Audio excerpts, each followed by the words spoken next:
우리 성도들에게, 히브리 기자가 성도들에게 권면하는, 또 이렇게 어떤 디렉션, 인스트럭션을 주는 것 중에 지난주에 세 가지를 하였고 오늘은 네 번째부터 좀 나눠보려고 합니다. 먼저 히브리서 12장 15절입니다. 히브리서 12장 15절 과연 어떠한 내용인지 잘 한번 묵상해 보시고 표시해 보시면 좋겠습니다. 네 번째 얘기는 과연 제목을 무엇이라고 적으면 좋을지 한번 표시해 보시기 바랍니다. 히브리서 12장 15절입니다. 너희는 하나님의 은혜에 이르지 못하는 자가 없도록 하고 또 쓴 뿌리가 나서 괴롭게 하여 많은 사람이 이로 말미암아 더럽게 되지 않게 하며. 아멘. 자, 네 번째 히브리 기자가 권면하는 말씀의 제목은 뭐라고 적으면 좋을까요? 다양하게 이제 해석을 할 수가 있는데 일단은 12장 15절에 보면 제일 앞에 나와 있는 내용이 무엇입니까? 하나님의 은혜에 이르지 못하는 자가 없도록 하고, 그리고 또 쓴 뿌리가 나서 괴롭게 하여 많은 사람이 이로 말미암아 더럽게 되지 않게 하며. 자, 이것을 보게 되면 더럽게 되지 않게 하라라고 하는 이러한 권면의 말씀인 것처럼 보이는데, 그런데 실질적으로 또 이 영어 성경 NIV 성경을 보게 되면 see to eat 해서 이제 무엇을 하라라고 이렇게 잘 보라라고 하는 이런 것인데, 그러니까 이것이 명령어죠. 가장 명령어인데 그 뒤에 보면 that로 해서 and로 연결되어서 두 문장으로 마치 이렇게 되어 있습니다. 그런데 NIV 성경은 어역을 한 것이기 때문에 이렇게 되어 있는데, KJV 성경을 갖고 계신 분 KJV 성경을 보시게 되면 NIV 성경에 나와 있는 그 중간에 있는 and 그리고라고 하는 이 접속사가 나와 있지 않습니다. 없기 때문에 그냥 세미콜론으로 해서 이렇게 연결이 되어 있는데, 실질적으로 헬라어 원어에도 보게 되면 지금 NIV 성경이나 우리 지금 한글 성경에 또 혹은 and라고 되어 있는 접속사에 해당하는 헬라어가 존재하지 않습니다. 실제 헬라어 원문에는. 그래서 헬라어 원문에는 접속사가 없기 때문에 KJV는 그러니까 word for word죠.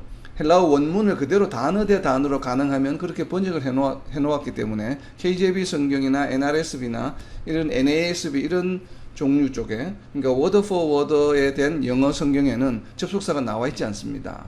접속사 나와 있지 않고 바로 그냥 세미콜론으로 되어 있습니다. 그래서 이게 이제 두 가지로 해석이 가능하겠죠. 그래서 제가 지난주에 과연 히브리 기자가 성도들에게 권면하는 권면의 그 종류, 개수를 몇 가지로 여러분 나누어 볼 수 있을까? 그래서 자꾸 전체 12장을 나누어 보라고 한 것입니다. 그게 이제 사람마다 좀 다를 수가 있겠죠. 그래서 오늘 내용도 보게 되면 NIV 성경이나 우리 한글 성경에 있는 것처럼 먼저 하나님의 은혜에 이르지 못하는 자가 없도록 하라 라고 이렇게 권면하고, 또 더럽게 되지 않게 하라 라고 또 이렇게 두 가지로 나누어서 이렇게 또 권면하는 내용으로 정할 수도 있겠죠. 그러나 헬라어 원문을 보게 되면 접속사가 없기 때문에 뒤에 나와 있는 내용은 아마도 앞에 나와 있는 내용에 대한 부연 설명으로 보여집니다. 물론 접속사가 없기 때문에 다른 하나의 이야기로 이렇게 나눠도 되는데, 근데 만약에 헬라어 특성상 두 개가 별개의 내용이라 한다면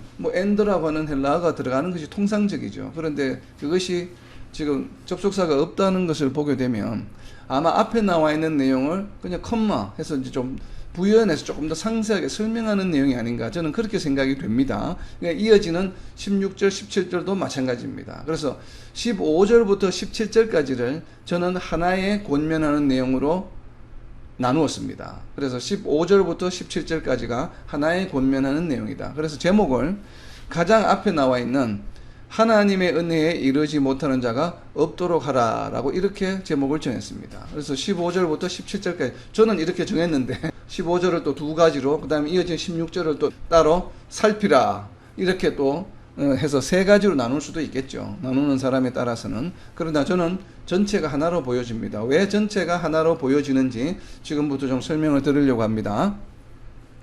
너희는 하나님의 은혜에 이르지 못하는 자가 없도록 하라라고 이렇게 만약에 히브리 기자가 이 히브리서를 수신하고 있는 유대인 크리스천들에게 이렇게 권면했다고 한다면, 만약에 여러분이 지금 이 서신을 받고 있는 유대인 크리스천이라고 한번 생각을 해보세요. 그렇다면 하나님의 은혜에 이르지 못하는 자가 없도록 하라라고 하는 말을 들었을 때 여러분들은 어떤 느낌이 듭니까?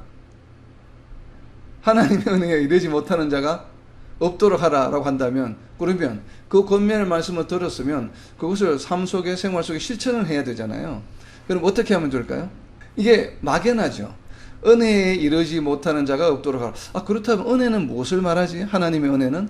우리가 말하는 하나님의 은혜는 개인이 처해 있는 상황, 또 개인이라 하더라도 그날 처해 있는 상황, 또 오늘날 내가 마주하고 있는 상황, 이런 거에 따라서 오늘 지금 이 순간에 주시는 하나님의 은혜, 또 어제 주셨던 하나님의 은혜, 각 사람마다 하나님의 은혜가 다 다르게 느끼죠. 그렇기 때문에 하나님의 은혜에 이르지 못하는 자가 없도록 하라라고 하면 굉장히 막연해집니다. 너무 추상적인 내용이 되고, 그러면 권면을 받는 사람으로서 듣고서 이것을 내 삶 속에 어떻게 실천하지? 라고 했을 때 그 답을 찾기가 쉽지가 않죠. 이제 그렇게 권면하지는 않겠죠. 그렇기 때문에 먼저 히브리 문학의 특징 중에 하나가 주제가 되는 어떤 하고 싶은 말을 먼저 이렇게 딱 던져놓고 그 다음에 그 내용들을, 그러니까 이제 우리 국어 시간에 보면 문단이 있잖아요. 문단이 있으면, 어떤 본문이 있으면 제일 첫 줄에 내가 하고 싶은 말, 주제, 강조하고 싶은 내용을 이야기를 하고 그 다음에 이어지는 내용들은 그것에 대한 설명, 보충 설명 혹은 예제, 이러한 형태로 이제 기록을 합니다. 뭐 우리 문학도 마찬가지겠지만 영어도 마찬가지고. 그래서 히브리 문학에서 특히 좀 그게 강한데, 그래서 12장 15절에 나와 있는 내용은 하나님의 은혜에 이르지 못하는 자가 없도록 하라라고 하는 이 제목 하에 뒤에 나오는 15절 후반부터 그리고 17절까지 내용은 바로 거기에 해당하는 내용으로 저는 이해가 됩니다. 그렇기 때문에 또 쓴 뿌리가 나서 괴롭게 하여 많은 사람이 이로 말미암아 더럽게 되지 않게 하며, 즉 은혜에 이르지 못하게 하는 것, 은혜에 이르지 못하는 자가 되지 않게 하는 것은 무엇인가 하면 더럽게 되지 않게 하는 것이에요. 그래서 이제 더럽게 되지 않게 한다는 것은, 더럽게 되는 것은 왜 더럽게 됩니까? 무엇 때문에 더럽게 된다고 지금 본문에 나와 있나요? 바로 앞에 나와 있는 쓴 뿌리죠. 그래서 쓴 뿌리에 동그라미를 쳐서 화살표를 해서 뒤에다가 더럽게 되지 않게 하며 에다 좀 화살표를 해놓으세요. 왜냐하면 앞에 접속사가 나와 있죠. 인과관계 이로 말미암아. 그러니까 쓴 뿌리가 나서 사람들을 괴롭게 한 결과가 어떻게 되었습니까? 더럽게 된 것이죠. 그렇기 때문에 쓴 뿌리가 나서 사람들을 더럽게 한 것이에요. 그렇다면 하나님의 은혜에 이르지 못하는 것은 무엇을 말합니까? 사람들이 더럽게 된 것이에요. 더럽게 된 것이 바로 무엇인가 하면 하나님의 은혜에 이르지 못하는 상태가 바로 더럽게 된다라고 하는 것이죠. 그러니까 더럽게 된다고 하는 것을, 또 이 더럽게 되는 결과를 낳게 하는 그 원인이 무엇인가 하면 쓴 뿌리가 있기 때문에 그렇다는 것이에요. 그럼 결국은 하나님의 은혜에 이르지 못하는 자가 없고, 즉 하나님의 은혜에 이르기 위해서는 무엇을 하면 됩니까? 쓴 뿌리를 제거하면 되겠죠. 그렇다면 이 쓴뿌리가 무엇인지 우리가 알아야 되겠죠. 쓴뿌리가 무엇인지를. 자, 그 쓴뿌리가 무엇인지를 알려면 아마도 히브리 기자는 이 12장 15절을 기록하면서 신명기의 말씀을 인용한 것으로 추정이 됩니다. 정확하게 뭐 우리가 히브리 기자가 아니기 때문에 이것이다 라고 100% 이것이 맞다 라고 이렇게 이야기는 할 수는 없지만, 그러나 뿌리라고 하는 쓴뿌리의 유사한 표현인 쑥의 뿌리, 그리고 독초, 쓴뿌리, 독초, 몸에 해가 되는 쓴뿌리라고 하는 게 이제 해가 되는 것이죠. 그 독초, 쑥의뿌리, 이러한 표현이 있는 것이 바로 신명기 29장 18절입니다. 그래서 쓴뿌리 옆에다가 신명기 29장 18절이라고 좀 적어 놓으세요. 자, 제가 신명기 29장 18절을 읽을 때에, 그렇다면 히브리 기자가 지금 염두에 두고 있는 쓴뿌리는 무슨 내용일지를 신명기 29장 18절에서 한번 표시를 해보시기 바랍니다. 그러면 이것 때문에 이 결과가 결국은 히브리 기자가 더럽다라고 하는 표현, 오염되었다, 더럽다, 깨끗하지 못하다, 순결하지 못하다 라고 표현하는 것이 바로 이것 때문에 이렇게 되는 거구나, 이렇게 표현하는구나 라고 짐작해 볼 수 있는 키워드가 있습니다. 자, 신명기 29장 18절입니다. 너희 중에 남자나 여자나 가족이나 집하나 오늘 그 마음이 우리 하나님 여호와를 떠나서 그 모든 민족의 신들에게 가서 섬길까 염려하며 독초와 쑥의 뿌리가 너희 중에 생겼어. 자, 독초와 쑥의 뿌리가 이스라엘 백성들 마음속에 생긴 이유가 바로 무엇입니까? 여호와를 떠나서 우상을 섬길까 염려하는데, 그 우상을 섬기는 것을 뭐 하기 위해서? 합리화하기 위해서 무언가 내 마음속에 무언가를 만들어냈어요. 왜냐하면 내가 지금 우상 섬기는 건, 하나님을 떠나서 우상 섬기는 거는 다 이러이러한 이유가 있어. 지금 너무 가물었기 때문에, 야, 비가 좀 많이 내려야 농사가 잘 돼. 그래서 이 농사를 잘 짓게 하는, 비를 내리게 하는 바알신에게 우리가 지금 잠깐 숭배하는 거야 라고 이렇게 합리화하는 이러한 마음을 지금 신명기에서 무엇이라고 표현했습니까? 바로 너희를, 백성들을 죽이는 무엇이에요? 독이다 이 말이에요. 독. 그래서 독초와 쑥의 뿌리라고 이야기하는 것입니다. 그래서 독초와 쑥의 뿌리는 무엇하는 것이에요? 이스라엘 백성, 하나님의 백성을 무엇하는 것입니까? 죽이는 거예요. 그래서 지금 신명기에서는 독초와 쑥의 뿌리라고 이야기했습니다. 그래서 이러한 것을 무엇 때문에 한다고 했습니까? 하나님을 떠나서 우상을 섬기는 것을 누가 막 이렇게 이야기하면 그것을 염려해서, 그것을 비난하는 것을 염려해서 합리화하기 위해서 지금 독초와 쑥의 뿌리를 생겨가지고, 이 독초와 쑥의 뿌리가 만들어내는 결과가 무엇인가 하면 바로 신명기 29장 뒤에 나와 있는 19절입니다. 그래서 이 저주의 말을 듣고도 심중에 뭘 합니까? 스스로 뭘 해요? 복을 빌어 이러기를. 그러니까 지금 하나님을 떠나서 우상을 섬겼기 때문에 복을 받을 수 있는 상황입니까? 상황이 아닙니까? 아니죠. 죽임을 당해야 되죠. 우상을 섬겼기 때문에. 그런데 자기네들이 무언가 합리적인 걸, 이렇게 합리화하는 것을 이유를 만들어내요. 그래서 나는 이렇기 때문에 복을 받을 수 있어 라고 스스로 자기네들이 그렇게 생각하는 것이에요. 그렇기 때문에 이것이 결국 무엇이라고 합니까? 무엇이라고 말을 했습니까? 그래서 내가 내 마음이 완악하여 젖은 것과 마른 것이 멸망할지라도 내게는 평안이 있으리라 할까 함이라. 그래서 이 독초와 쑥의 뿌리가 무언가를 사람들로 하여금 생각을 하게 해서 그 마음에 어떤 생각을 하게 했습니까? 우상을 섬기면 죽어야 되는데 그게 아니라 멸망할지라도 내게는 평안이 있을 거야. 그래도 나는 평안이 있을 거야. 이렇게 지금 뭘 합니까? 자기 합리화, 자기 위로를 그냥 하는 것이죠. 우상을 섬기면 결과는 죽임을 당해야 마땅하지만, 그러나 내가 그래도 평안이 있을 거야 라고 스스로를 뭐 합니까? 지금 어떻게 보면 자기 체면을 하는 것이죠. 그런데 이 결과는 어떻게 됩니까? 우상을 섬긴 결과는 결국 죽임을 당하게 되죠. 그렇기 때문에 이것이 무엇이라고 표현하고 있습니까? 바로 독초다 이 말이에요. 사람을 죽이는 결과. 결국 쓴 뿌리는 무엇이겠습니까? 쓴 뿌리는 신명기 29장 18절을 보게 되면 하나님 여호와를 떠나게 하는 것이에요. 그러니까 이 마음이라고 하는 게 쓴 뿌리가 나서 괴롭게 하여 많은 사람이 이로 말미암아 더럽게 되지 않게 하면, 그럼 더럽게 된다는 것은 무엇을 말합니까? 하나님을 떠나는 것이에요. 하나님을 떠난 상태예요. 하나님을 떠난 상태이기 때문에 무엇이라고 히브리 기자는 표현합니까? 더럽다라고 표현하는 것이에요. 왜요? 더럽다의 반대말은 무엇입니까?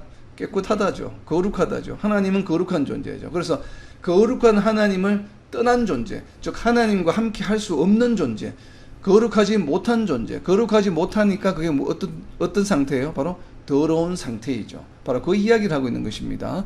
그래서 하나님의 은혜에 이르지 못한다는 것을 결국 다르게 표현하면 그것이 무엇과 같은 것인가 하면 무엇이에요? 하나님 여호와를 떠나는 자를 말하는 것이에요. 그래서 결국 다르게 표현하면 여호와 하나님을 떠나는 자가 없도록 하라라고 하는 것이에요. 결국 이 이야기는 무엇입니까? 유대인 크리스천들에게 너희가 지금 신앙을, 믿음을 저버리고 유대교로 돌아가지 말라라고 하는 것이죠. 히브리서의 전체의 주제와 지금 일맥상통하는 내용을 다시 한번 강조하고 있는 것이죠. 그것을 신명기 29장의 내용을 빌어서 조금 다르게 표현하고 있는 것입니다. 그래서 거기에 나와 있는 독초와 쑥의 뿌리, 이것이 무엇인지 유대인 크리스천들은 알고 있기 때문에, 이해하고 있기 때문에 히브리 기자는 쓴 뿌리라라고 하는 것을 지금 여기서 그 키워드를 인용하고 있는 것이죠. 이 얘기가 하나님을 떠나는 것이구나, 하나님을 저버리는 것이구나. 그러니까 하나님을 저버리지 말라라고 하는 것이에요. 이것을 하나님의 은혜에 이르지 못하는 자가 없도록 하라라고 하는 이야기와 같은, 그것을 좀 더 상세하게 설명하는 내용으로 보여집니다. 자, 이와 같은 배경을 두고 이어지는 16절을 보게 되면 방금 나누었던 15절과 동일한 내용이다라는 것을 우리가 알 수 있습니다. 자, 무엇이 동일한 내용인지 제가 16절을 읽을 때 한번 표시를 해보시기 바랍니다. 자, 히브리서 12장 16절입니다. 음행하는 자와 혹 한 그릇 음식을 위하여 장자의 명분을 판 에서와 같이 망령된 자가 없도록 살피라. 아멘. 자, 여기서 음행한다고 하는 것은 무엇을 말할까요? 음행을 한다고 하는 것은 상당히 성경 전체의 흐름에 보게 되면 우상 숭배를 음행으로 비유를 많이 하고 있죠. 그게 왜 그런가 하면 옛날 구약 시대 때는 음행을 하는 장소가 어디였냐면 우상 템플이었어요. 우상이 있는 신전이었습니다. 우상이 있는 신전에서 음행이 일어났기 때문에, 그래서 음행을 한다라고 하는 것은 결국 무슨 얘기인가 하면 우상을 섬기는 신전에 갔다라고 하는 것이에요. 그래서 우상을 섬기는 신전에 가게 되면 음행을 하게 되기 때문에, 그래서 음행, 이것을 그 얘기는 우상을 섬기러 갔구나, 그리고 우상을 섬기는 것이구나, 이것을 이제 하나님께서는 그 상황을 비유해서 하나님을 저버리고 다른 신을 섬기는 것으로, 음행하는 것으로 이렇게 표현해서 인용해서 비유로 많이 설명을 하고 있는 것입니다. 그래서 실질적으로 구약 시대 때의 어떤 생활, 그 생활상을 그냥 그대로 인용해서 비유로 설명하고 있는 것이죠. 그래서 결국 음행하는 자라고 하는 것은 무엇을 말하겠습니까? 바로 앞에 나와 있는 더럽게 된 자들이겠죠. 그리고 그 더럽게 된 자들, 다르게 표현하면 하나님의 은혜를 하나님의 은혜에 이르지 못하는 자들이 되겠죠. 결국은 신앙을 버리고 유대교로 돌아가는 자들, 이러한 자들을 음행하는 자로 표현하고 있다고 보여집니다. 그리고 뒤에 또 이어지는 또 하나의 예는 무엇인가 하면 장자의 명분을 판 에서예요. 자, 그렇다면 장자의 명분을 판 에서는 왜 음행하는 자와 지금 동격의 사람은 동일한 케이스로 지금 비유로 이야기를 하고 있을까요? 사실은 에서는 음행을 한 것은 아니죠. 그리고 우상을 섬긴 것도 아니죠. 근데 에서가 잘못한 것은 무엇이에요? 하나님께서 에서에게 태어나면서부터 주어진 장자의 특권을 어떻게 했습니까? 경시했죠. 무시했죠. 그것을 가볍게 여겼죠. 그래서 팥죽 한 그릇과 그냥 바꾸었습니다. 이것은 바로 무엇이에요? 무엇과 연관이 있습니까? 사람이나 가축이다. 그 첫째 것은 누구의 소유입니까? 하나님의 소유죠. 그러니까 지금 에서는 어떤 존재였습니까? 태어났을 때 하나님의 소유였어요. 근데 하나님의 소유가 된 그 자격, 그 특권을 어떻게 했다고요? 팥죽 한 그릇에 그냥 바꿔버렸어요. 그죠? 그러니까 하나님의 소유에서 어떻게 됐다는 얘기입니까? 벗어났다는 얘기죠. 하나님의 원래 소유였다가 하나님의 소유권을 어떻게 돼서 스스로 하나님의 소유권을 박탈해버렸죠.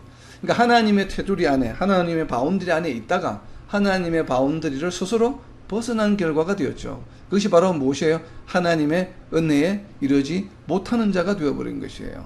결국 우상을 섬긴 것과 같은 결과를 초래하는 것이죠. 우상을 섬긴 것과 마찬가지죠. 하나님의 소유였다가 그 하나님의 소유를 스스로 벗어났기 때문에.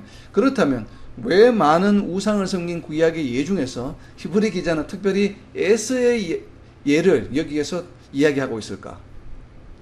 히브리서 11장에는 많은 믿음의 선조들에 대해서 이야기를 했잖아요. 그런데 12장에 와서 왜 굳이 에서에 관한 이야기를 다시 하고 있을까? 왜? 에서가 판 것이 바로 무엇이에요? 장자의 명분이기 때문에 그렇습니다. 지금 히브리 기자는 유대인 크리스찬들을 무엇으로 보고 있습니까? 유대인들을 장자로 보고 있는 것이죠. 장자로. 그래서 너희가 지금 유대인 크리스찬들이기 때문에 유대인 크리스찬들에게서는 장자라고 하는 것은 명확하게 그 개념이 잡혀 있어요. 장자가 어떤 그 의미가 있는지를. 그런데 예수님을 믿기 전에 구약 시대 때는 유대인들이 모든 인류의 장자였습니다. 왜냐하면 하나님의 선택을 받은 민족이었기 때문에. 그러나 예수님이 오신 이후에는 그 장자의 개념이 이제 민족적인 하나님의 선택에 의한 장자의 개념이 아니라 예수님을 믿음으로 어떻게 됐습니까? 우리가 예수님을 믿음으로 하나님께서 우리를 무엇 삼아 주셨습니까? 아들로 삼아 주셨다. 그것이 결국 장자로 삼아 주셨다는 의미거든요. 그래서 예수님을 믿음으로 우리는 장자의 명분을 얻게 된 것입니다. 민족적으로 얻게 된 것이 아니라 예수님을 믿음으로 얻게 된 것이 바로 이것이 장자의 명분이 구약 시대 때와 예수님이 오신 이후에 장자의 명분의 개념이 바뀌었다는 것을 다시 한번 히브리 기자는 강조하고 있는 것으로 보여집니다. 왜냐하면 유대인 크리스천들에게서 내가 유대인이니까 나면서부터 나는 하나님으로부터 장자의 명분을 가졌어. 그건 예수님이 오시기 전 이야기지만 예수님이 오시고 난 이후에는 예수님을 믿는 것이 곧 장자의 명분이야. 그렇기 때문에 너희가 신앙과 믿음을 버리고 다시 유대교로 돌아간다고 한다면 너희가 육적으로는 마치 구약시대 때처럼 장자의 명분을 다시 여전히 유지할 수 있는 것으로 생각할 수 있겠지만 그러나 실질적으로는 그렇지 않다라고 하는 것이에요. 장자의 명분을 판 에서와 같은 결과를 너희가 맞이하게 될 거라는 얘기입니다. 결국 이 이야기는 히브리 기자는 장자의 명분을 구약과 신약에서 장자의 명분을 다르게 보고 있다는 것이에요.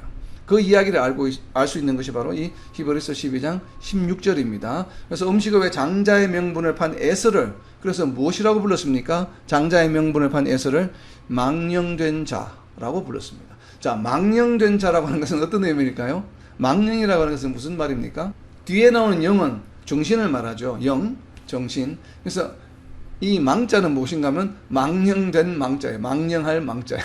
그러니까 이 망령이라고 하는 것은 무엇인가 하면 정신 상태가 노쇠하거나 사람이 나이가 들어서 정신이 또렷하지 못하는 것이에요. 그래서 영이 분별력을 잃어버린 상태예요. 그래서 분별력을 잃어버린 상태이기 때문에 뭐 하는 말이 의미가 없고, 어떻게 보면 좀 표현하면 좀 잘못된 말, 헛소리, 뭐 아무런 의미가 없는 말, 그냥 이런 말을 자꾸 하게 된다 이거죠. 분별력이 없는 말, 그것을 망령된 자가 없도록 하라라고 이렇게 표현했습니다. 바로 에서가 어떤 자예요?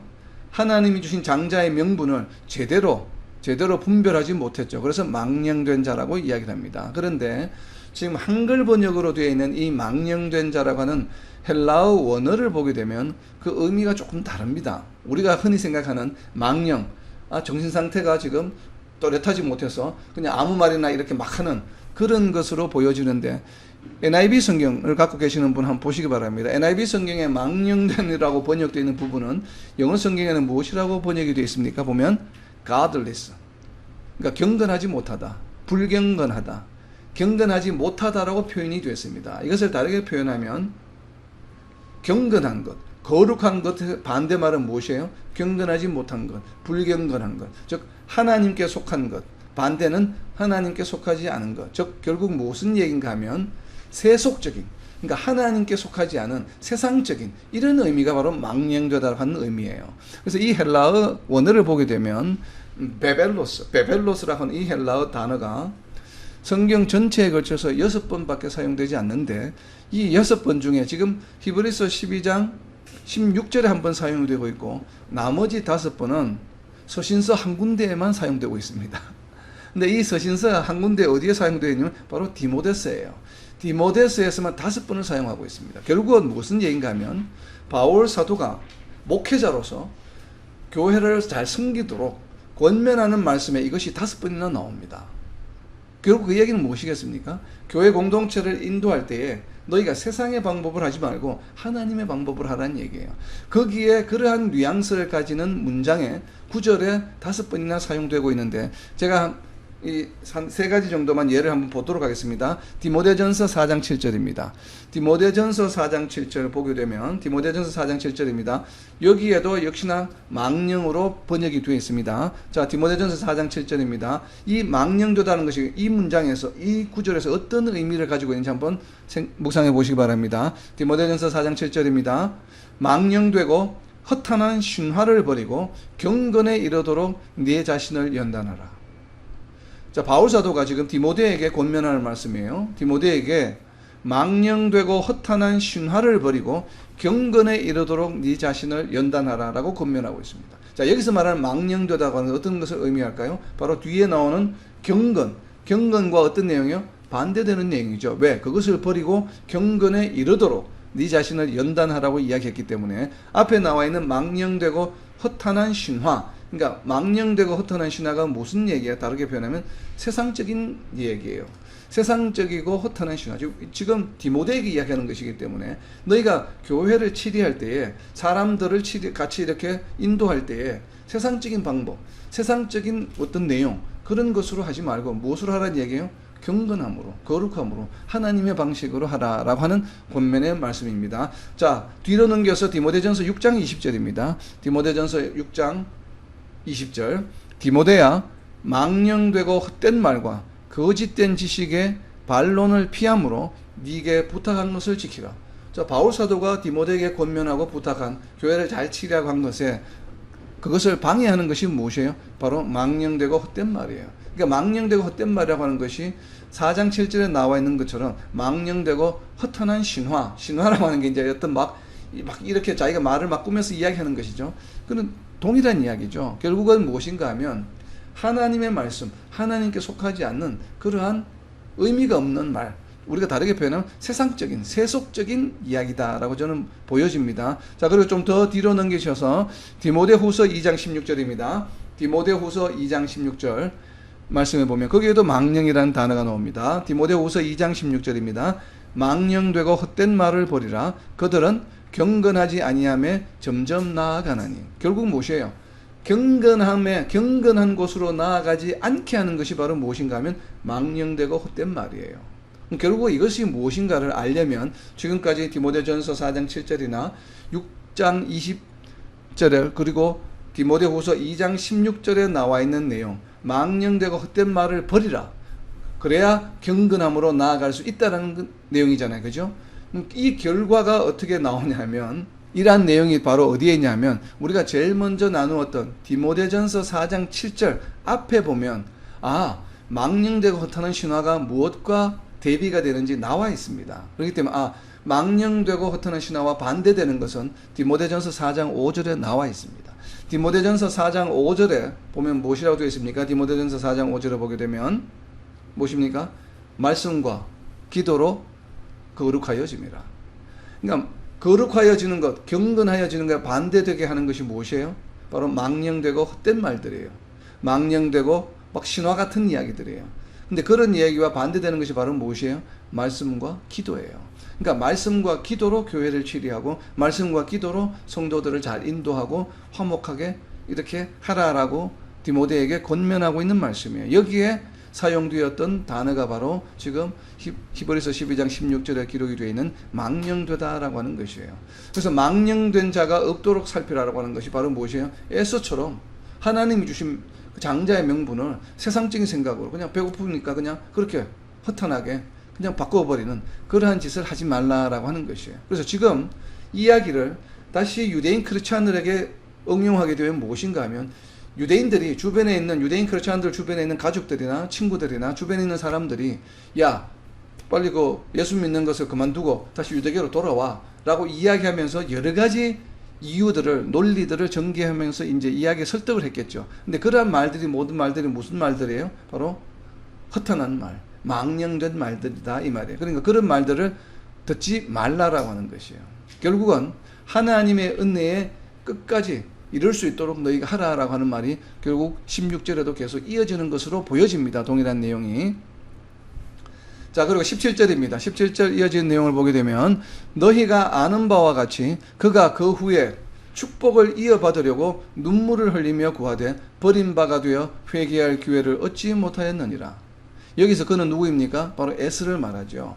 그러니까 에스가 결국은 하나님께로 뒤늦게 깨닫고 왜 그렇습니까? 야곱이 변장을 해가지고 자기 이삭의 아버지로부터 축복을 다 받았잖아요. 받고 나서 그 사실을 알게 된 이 장자의 명분을 팔았기 때문에 그 이후에 이제 일어난 일이죠. 그래서 이제 그 이삭으로부터 축복을 받을 때 받고 싶어서 막 그렇게 간구했는데도 결국은 이삭으로부터 축복을 받지 못했죠. 제대로 된 축복을. 바로 그 이야기를 하고 있는 것입니다. 축복을 이어받으려고 눈물을 왜? 이 축복은 무엇인가 하면 장자만이 받을 수 있는 축복을 말해요.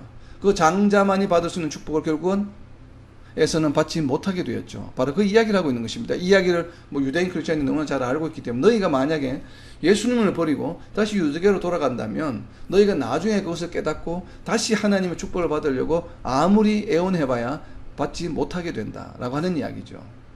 바로 이것은 우리가 신약 성경 다른 부분에도 나와 있죠. 너희가 한번 하나님의 은혜를 체험하고 그것을 만약에 성령을 욕되게 한다면 하나님께서는 다시는 용서해 주지 않으시겠다고 하는 성경 구절이 바로 이와 일맥상통한 내용입니다. 그렇기 때문에 너희가 지금 믿음을 버리고 유대교로 돌아가서는 안 된다라고 하는 것을 강조하고 있는 내용이죠. 그것을 바로 음행한다고 표현하고 있고 더럽게 된다고 표현하고 있고 하나님의 은혜에 이르지 못한다라고 지금 히브리 기자는 설명하고 있는 것입니다. 그렇기 때문에 히브리서 12장 15절부터 17절까지 전체 내용은 하나님의 은혜에 이르지 못하는 자가 없도록 끝까지 믿음을 잘 지켜라 라고 저는 이렇게 제목을 붙여보았습니다. 그래서 하나의 권면 내용으로 저는 이해가 되었습니다. 자, 그리고 이어지는 18절부터 이야기는 18절부터 24절까지 역시나 저는 하나의 내용으로 지금 저는 좀 이해를 했습니다. 그래서 오늘은 우선 18절부터 21절을 먼저 좀 살펴보려고 합니다. 18절부터 21절까지. 18절부터 21절까지 제가 내용을 읽을 때에 여기서 키워드가 되는 것은 무엇일까? 그리고 왜 히브리 기자는 또 느닷없이 이 18절부터 21절까지 이 이야기를 하고 있을까? 무엇을 이야기하고 싶어서 히브리 기자는 이 이야기를 꺼내고 있을까? 한번 묵상해 보시기 바랍니다. 자, 히브리서 12장 18절입니다. 너희는 만질 수 있고 불이 붙는 산과 침침함과 흑암과 폭풍과 나팔 소리와 말하는 소리가 있는 곳에 이른 것이 아니라 그 소리를 듣는 자들은 더 말씀하지 아니하시기를 구하였으니 이는 짐승이라도 그 산에 들어가면 돌로 침을 당하리라 하신 명령을 그들이 견디지 못함이라. 그 보이는 바가 이렇듯 무섭기로 모세도 이르되 내가 심히 두렵고 떨린다 하였느니라. 아멘. 자, 히브리 기자는 이 이야기를 왜 하고 있을까요? 우선 이 이야기는 무엇에 관한 이야기입니까? 이게 무엇에 관한 이야기인지 알아야 히브리 기자가 왜 이런 이야기를 하고 있는지 알겠죠.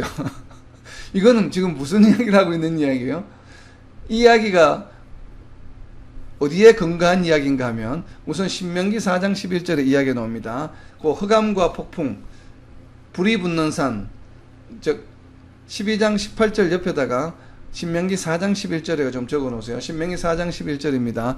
이 이야기는 무슨 이야기인지 신명기 4장에 가면 이게 지금 무슨 이야기를 하고 있는지 알 수가 있습니다. 신명기 4장 11절입니다. 너희가 가까이 나와서 산 아래에 서니 그 산에 불이 붙어 불길이 충천하고 어둠과 구름과 흑암이 덮였는데, 자, 산에, 산 꼭대기에 막 불이 붙었어요. 지금 히브리서 12장 18절에도 있죠. 불이 붙는 산, 불 붙은 산이죠. 불 붙는 산은 무엇에 관한 이야기인가 하면 바로 신명기 4장 11절에 있는 이야기를 하고 있는 것이에요. 신명기 4장 11절에 나와 있는 신명기 4장은 무슨 이야기입니까? 하나님께서 어디에? 시내산에 강림하신 사건이죠. 시내산에 강림 왜 하셨습니까? 강림하셔서 무엇을 하셨어요? 모세에게 무엇을 주셨습니까? 바로 십계명 율법을 주셨죠. 그렇기 때문에 히브리 기자가 지금 12장 18절부터 21절까지 꺼내는 이야기는 무슨 이야기를 상기시키고 싶은 것입니까? 율법이죠. 율법. 키워드는. 자, 그 옆에 적어놓어서 율법. 그리고 율법을 받은 곳이 무엇이 어디입니까? 신의 산. 그래서 18절에 있는 산에다가 동그라미를 쳐놓으세요. 자, 히브리 기자는 산이라고 하는 키워드를 썼습니다. 불이 붙는 산. 불이 붙는 산. 불이 붙는 산은 직관적으로 문자적으로 바로 나와 있죠. 그래서 산. 왜 이 산을 이야기하고 있냐면 22절부터 나오는 내용과 서로 대비시키고 싶어서 그렇습니다. 불이 붙는 산이 있다고 한다면 22절 뒤에는 다른 산이 있습니다. 자, 그래서 일단 산에다가 적어 놓으세요. 지금 18절부터 21절 내용과 22절부터 24절은 전부 대비되고 있는 내용들이에요. 키워드들이 전부 서로가 대조되고 있어요. 1대1로 매칭이 되고 있는 내용입니다. 그래서 지금 히브리 기자가 두 가지 케이스를 이야기하고 있는 것이에요. 앞에 나와 있는 케이스는 무엇인가 하면 불이 붙는 산이에요. 불이 붙는 산. 그리고 두 번째 나와 있는 키워드는 또 무엇인가 하면 출애굽기 19장 12절에 있습니다. 그 다음 이어지는 20절에 관한 내용이에요. 자, 20절 내용과 연관이 있는 내용, 출애굽기 19장 12절입니다. 자, 20절 옆에다가 출애굽기 19장 12절이라고 적어 놓으세요. 출애굽기 19장 12절입니다. 무슨 키워드가 히브리서 12장 20절과 출애굽기 19장 12절 서로 연관이 있는지 한번 표시해 보시기 바랍니다. 출애굽기 19장 12절입니다. 너는 백성을 위하여 주위의 경계를 정하고 이르기를 너희는 삼가 산에 오르거나 그 경계를 침범하지 말지니 산을 침범하는 자는 반드시 죽임을 당할 것이라. 자, 무슨 키워드가 연관이 있습니까? 20절과 돌로 침을 당하리라. 돌로 침을 당한다는 얘기는 히브리서 20절에 나와 12장 20절에 나와 있는 돌로 침을 당한다는 얘기는 죽는다는 얘기죠. 그 이야기가 바로 출애굽기 19장 12절에 있습니다. 출애굽기 19장도 마찬가지예요. 시내산에 하나님께서 여호와께서 강림하시는 사건을 출애굽기 19장 그리고 신명기 4장에 기록이 되어 있습니다. 자, 출애굽기 19장 12절에서는 이 시내산에 하나님이 강림하실 때에 성도들이 아니면 혹은 가축들이 그 산에 오르게 되면 바로 죽임을 당한다는 이야기예요. 그 이야기를 히브리 기자가 지금 다시 리마인드를 시키고 있는 것입니다. 20절에 어떻게 되었다고요? 하나님의 영역에 들어가게 되면 그 백성들이 어떻게 됐습니까? 결과가 죽임을 당하는 결과예요. 자, 첫 번째 키워드는 불 붙는 산이에요. 그리고 두 번째 키워드는 죽임을 당하는 것이에요. 근데 이 모든 것들이 무엇과 연관이 있습니까? 율법과 연관이 있어요. 그래서 이 세 가지 키워드입니다. 신의 산, 그리고 죽임을 당하는 것, 그리고 율법.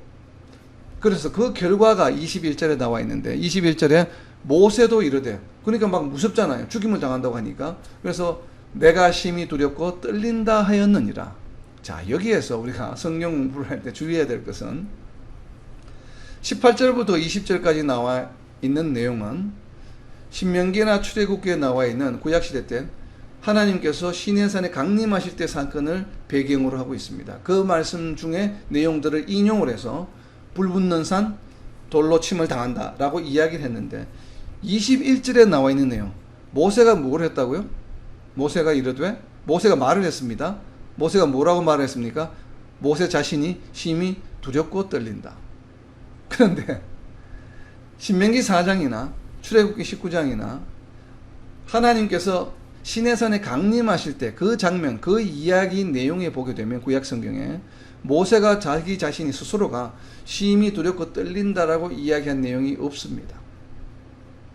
자, 이것이 우리가 신약 성경을 공부할 때 구약 성경을 어떻게 신약 기자가, 신약을 기록하는 사람들이 구약 성경을 어떻게 인용을 해서 지금 자신의 이야기들을 이렇게, 물론 이제 성령의 인도하심을 받아서 이야기하는 것이지만 이렇게 기록을 하고 있는 날을 우리가 좀 유념해 볼 필요가 있습니다. 마치 히브리서 12장 18절부터 21절까지 보게 되면 전체 내용 모두가 다 시내산에 관한 내용처럼 우리는 이해할 수밖에 없잖아요. 왜냐하면 18절, 19절, 20절에 그렇기 때문에 그 보이는 바가 이렇듯 무섭기로, 이렇듯이라고, 이렇듯은 무엇을 말합니까? 바로 18절, 19절, 20절에 나와 있는 내용을 그대로 지시하는 것이죠. 히브리서에서는 이렇듯 무섭기 때문에 모세도 이렇게 이야기했다. 정말 하나님을, 여호와 만나는 것이 내가 심히 두렵고 떨린다라고 이렇게 이야기했다는 것이거든요. 그런데 모세가 자기 스스로 여호와 하나님을 만나는 것이 심히 두렵고 떨린다라고 말한 적이 있기는 있습니다, 구약에. 그러나 시내산에서 하나님 여호와가 강림하실 때 이야기를 한 것이 아니에요. 언제 이야기를 했냐면, 자, 21절 옆에다가 적어 놓으세요. 출애굽기 3장 6절입니다. 출애굽기 3장 6절에 나와 있습니다. 출애굽기 19장이 아니라. 그러니까 시내산에 여호와가 강림하실 때는 훨씬 이후의 이야기예요. 그보다 훨씬 전에, 훨씬 오래전에 모세가 이미 여호와 하나님을 만난 적이 있습니다. 그때 이야기를 했습니다. 자, 출애굽기 3장 6절입니다. 출애굽기 3장 6절. 또 이르시되 나는 네 조상의 하나님이니 아브라함의 하나님, 이삭의 하나님, 야곱의 하나님이라. 모세가 하나님 배웠기를 뭐 했다고요? 두려워하여 얼굴을 가리며. 그러니까 모세가 하나님 뵙는 것을 두려워했습니다. 근데 이때는 언제예요? 이때는 무슨 사건이 있을 때입니까? 떨기나무, 가시덤불에 불 붙는 사건. 그 사건이 있을 때죠. 그러니까 시내산에서 처음 호렙산에서 처음 하나님을 만났을 때예요. 그러니까 이 이야기를 또 어디에 나와 인용하고 있냐면 사도행전 7장 32절에도 이야기가 나와 있습니다. 사도행전 7장 32절입니다. 나는 내 조상의 하나님 즉 아브라함과 이삭과 야곱의 하나님이라 하신데 모세가 무서워 감히 바라보지 못하더라. 이건 누구 이야기입니까? 스데반 집사죠. 스데반 집사도 역시나 구약의 이야기를 인용할 때에 모세가 하나님 뵙기를 무서워했다라고 이렇게 표현하고 있습니다. 그죠? 이와 유사한 맥락으로 히브리 기자도 여호와 하나님을 직접 만나는 것은 무섭다, 두렵고 떨린다라고 이야기를 하면서 이 이야기와 시내산에 여호와 하나님이 임하시는 내용을 합쳤습니다. 합쳐서 그냥 히브리서를 수신하고 있는 유대인 크리스찬들에게 지금 이야기하고 있는 것이에요. 즉 이 이야기는 무엇을 이야기하고 싶은가 하면 구약시대 때 유대인 크리스찬들아, 너희가 유대인 크리스찬이 되기 전에 유대인이었을 때, 구약시대 때 백성으로서 유대인이었을 때 하나님은 어떤 존재였느냐 이 말이에요. 하나님은 어떤 존재였습니까? 그들에게 두렵고 떨리는 존재였다 이 말이에요. 그리고 그때에는 유대인 크리스찬이 되기 전에 유대인들은 무엇에 얽매인 존재들이었습니까? 하나님의 율법에 얽매인 존재였다 이 말이에요. 그리고 하나님이 두렵고 떨리는 존재였다는 것이에요. 그래서 그 율법을 제대로 지키지 못하게 되면 거기에 대한 징벌을 받을 수밖에 없는 그러한 상황에 처해 있었다라고 하는 것이에요. 그 율법이 어디에서 주어졌습니까? 바로 시내산에서 주어졌다라고 하는 것입니다. 자, 이렇게 지금 이야기하면서 제가 세 가지의 키워드를 이야기했죠. 불 붙는 산, 그리고 돌로 죽임을 당하는 것, 그리고 율법, 그리고 이 결과가 이러한 내용 때문에 결국 하나님은 어떤 존재입니까? 심히 두렵고 떨리는 존재였다 이 말이에요. 그것이 너희가 예수님을 믿음으로 성도가 되기 전, 크리스찬이 되기 전에 너희의 삶의 모습이었고, 너희들이 바로 믿는 구약시대 하나님은 바로 그러한 하나님이셨다라고 하는 것이에요. 하나님은 물론 구약시대, 신약시대 동일한 분이시지만 너희들이 하나님을 바라보는 관점이 그랬다 이 말이에요. 구약시대 때는 두렵고 떨리는 하나님이었다 이 말이에요. 바라볼 때. 그렇다면 이어지는 22절부터 나오는 내용들은 무엇을 이야기하고 싶겠어요? 지금 방금 이야기한 18절에서 21절까지 한 이야기들 전부 반대되는 내용들이에요. 그래서 결국은 18절부터 24절까지 이야기하고 있는 내용은 무엇인가 하면, 제가 나머지 뒤에 부분은 다음 주에 하겠습니다. 그래서 이 제목을 무엇으로 이야기를 했냐면 18절부터 24절까지 권면하는 내용들은 성도가 이런 것을 알아라 라고 하는 것이에요. 성도가 이런 것을 알아라. 왜냐하면 22절에 보게 되면 너희가 이런 것은, 여기서 말하는 너희는 누구입니까? 유대인 크리스찬들이죠. 유대인 크리스찬들아, 너희가 지금 다다라 지금 도착해 있는 곳은 이런 곳이야. 그런데 너희들이 여기에 도달하기 전에는 어디에 있었다고요? 바로 불붙는 산에 있어서, 너희들은 바로 율법 아래에 있었어. 그리고 너희들은 하나님을 두려운 존재로 늘 생각하고 있었어. 그런데 유대인 크리스찬들아, 너희가 지금 있는 곳은 그런 곳이 아니야 라고 해서 지금 이어지는 반대의 내용을 이야기하고 있는 것입니다. 반대의 내용이 굉장히 길기 때문에 여기서 끊고 이것은 다음 주에 하겠습니다. 그래서 정말 이 지금 히브리 기자가 유대인 크리스찬들에게 이야기하고 있는 것은 신약시대 예수님의 오심으로 인해서 하나님의 백성된 성도들의 그 존재는, 그 위치는 무엇과 다르다는 것이에요? 구약시대 때의 유대인들과는 완전히 무엇이 다릅니까? 포지션이 다른 것이에요. 포지션이 완전히 다른 존재다라고 하는 것. 그래서 정말 우리는 하나님의 은혜로 성도들이 된 우리는 바로 그러한 하나님의 은혜를 값없이 우리가 얻었기 때문에 그러한 구약시대와는 완전히 다른 새로운 존재이기 때문에 우리는 무엇이라고 부릅니까? 우리가 지금 살고 있는 시대를 신약시대다, 새로운 언약의 시대다 이 말이에요. 그러니까 새로운 언약 시대에 살아가는 하나님의 백성들의 삶의 모습은 구약시대의 삶의 모습과는 분명히 달라야만 합니다. 그래서 정말 우리가 이러한 복음의 진리를, 비밀을 잘 깨달은 신약의 성도들로서 정말 구약시대 때 하나님의 백성들과는 다른 삶을 살아가는 저와 여러분, 그리고 이 땅의 모든 하나님의 백성들이 되시기를 예수님의 이름으로 선포합니다.